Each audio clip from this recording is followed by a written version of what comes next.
मुझे स्वार्थी तुमने ही तो बनाया है। सुधा जी की आदत थी कि सुबह उन्हें गर्म पानी चाहिए होता था, इसलिए सुबह से 2 बार उठकर कमरे के बाहर निकलकर आकर देख चुकी थी, लेकिन अभी तक बहू वृंदा और बेटा पलाश उठे तक नहीं थे। जब तक उन लोगों में से कोई एक उठेगा नहीं, तब तक उन्हें गर्म पानी मिलेगा नहीं। बात यह नहीं थी कि सुधा जी गर्म पानी कर नहीं सकती थी, बात यह थी कि वह बहू वृंदा रात को रसोई का काम खत्म कर रसोई में ताला लगा देती थी। अब जब तक ताला खुलेगा नहीं, सुधा जी को गर्म पानी मिलेगा नहीं। आखिरकार घड़ी में जब 9 बज गए और सुधा जी से रहा नहीं गया, तो उन्होंने हिम्मत करके बेटे कमरे का दरवाज़ा खटखटाया। 2-3 बार दरवाज़ा खटखटाने के बाद वृंदा की जगह पलाश ने आकर दरवाज़ा खोला और तमतमाते हुए बोला, क्या है माँ, सुबह सुबह परेशान कर रही हो? बेटा, मुझे गर्म पानी चाहिए था। रसोई में ताला लगा हुआ है, तो तुम रसोई का दरवाज़ा खोल दो ताकि मैं गर्म पानी कर सकूं। एक दिन गर्म पानी के बगैर नहीं रह सकती हो क्या माँ? रोज़ तो वृंदा करके ही देती है ना। आज संडे था, इसलिए सोचा था कि थोड़ा आराम से उठेंगे, पर आप भी ना।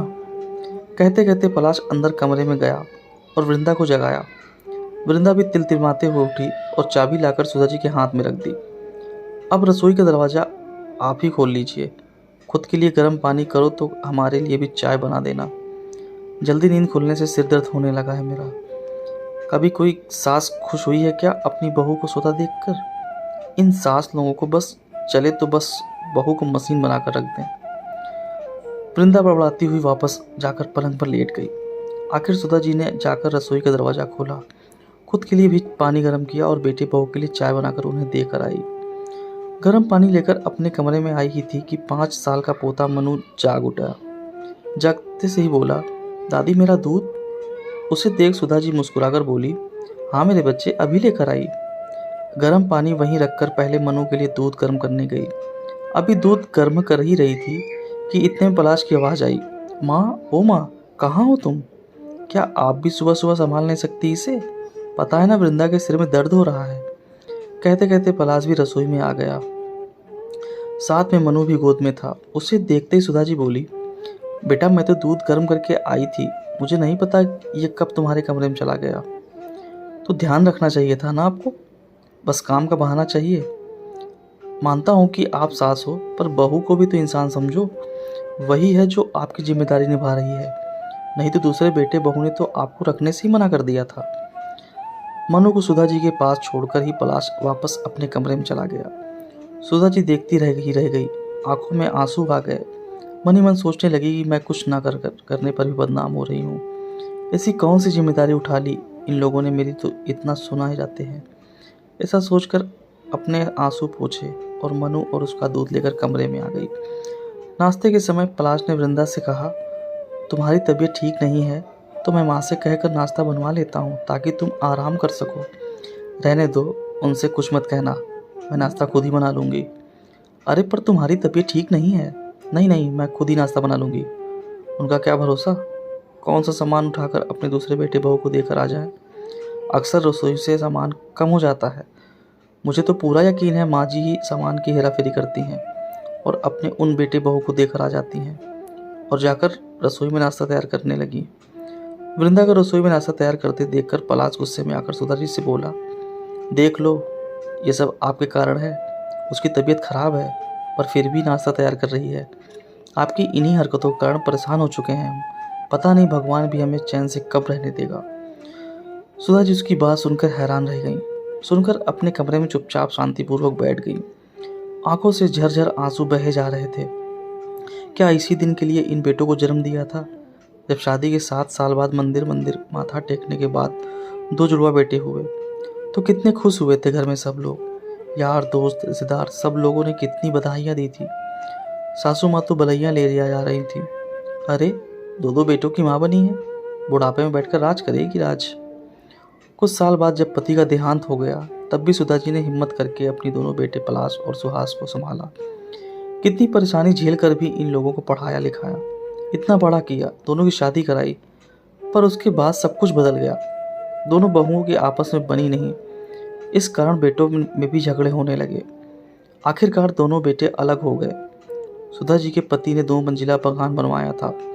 उसी में ऊपरी मंजिल पर सुहास अपने पत्नी के साथ रहने लगा और नीचे वाले फ्लोर पर पलाश और अपनी पत्नी सुधा जी के साथ रहने लगा।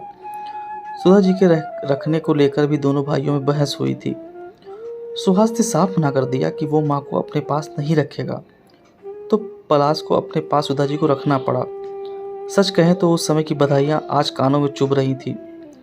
थोड़ी देर बाद पलाश कमरे में आया और पोहे की प्लेट सुधा जी के सामने टेबल पर रखते हुए, या यूं कहें पटकते हुए बोला, लो नाश्ता कर लो, आखिर एक बहू को ही परेशान करते जाओ, दूसरे से कोई लेना देना ही नहीं है।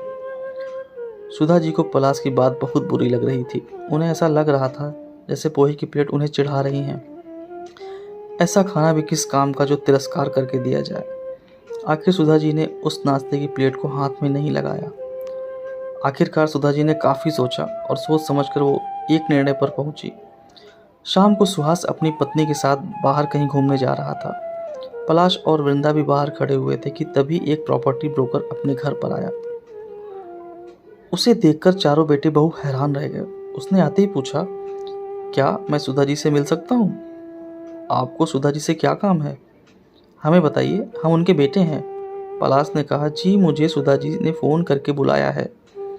सब एक दूसरे को हैरानी से देखने लगे। इतने में सुधा जी अंदर से आई। क्या आप ही सुधा जी हैं? जी मैं ही सुधा जी हूँ। आप? जी आपके सुबह फ़ोन किया था मकान को बेचने की बात करने के लिए। अरे हाँ, मैंने ही आपको फ़ोन किया था। इससे पहले सुधा जी आगे कुछ कहती, पलाश बोला, कौन सा मकान बेच रही हो आप? हमसे पूछे बगैर आप ये निर्णय कैसे ले सकती हो? माँ मकान बेच दोगी तो हम कहाँ जाएंगे? सुहास ने भी कहा। कभी मेरे बारे में सोचा था कि मैं कहाँ रहूँगी, कैसे रहूँगी? सुनाने में तुम लोग तो मुझे कोई कसर नहीं छोड़ते हो। मकान तो मेरे पति का बनाया हुआ है, मेरे नाम पर है, फिर किस हक से मकान में हिस्सा मांग रहे हो? पर माँ जी समस्या क्या है?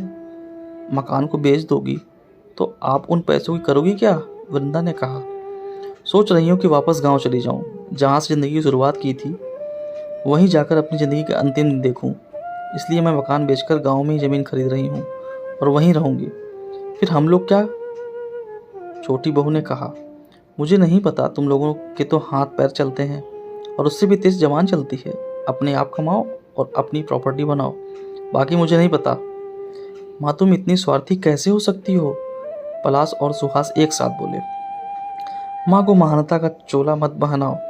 जैसे बेटे स्वार्थी हो सकते हैं वैसे ही माँ भी स्वार्थी हो सकती है, और तुम जैसे बेटे को तो माँ ऐसी ही होनी चाहिए। मैं यहाँ मकान बेच रही हूँ और यह मेरा अंतिम निर्णय है।